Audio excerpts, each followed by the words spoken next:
Is your Windows clock showing the wrong time or slowly drifting out of sync? Windows can automatically synchronize your computer's clock with an internet time server.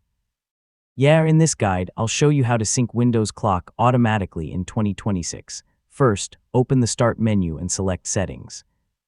Then choose Time and Language, followed by Date and Time. This is where Windows provides the main controls for your system clock.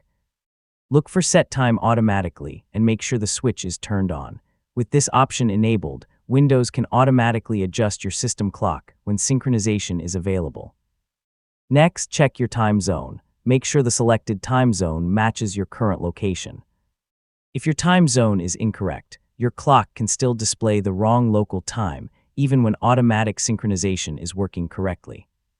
To synchronize the clock immediately, find the Sync Now button and select it. Windows will attempt to synchronize your computer's clock with its configured time server.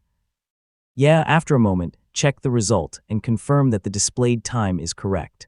Automatic time synchronization requires an internet connection. If synchronization doesn't work, make sure your computer is connected to the internet and try the Sync Now option again. Temporary connection problems can prevent Windows from reaching the time service.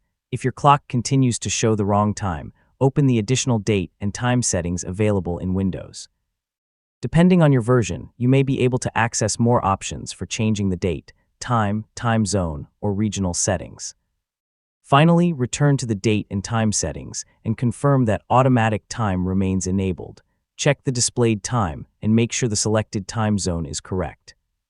Once these settings are configured properly, Windows can keep your clock synchronized automatically.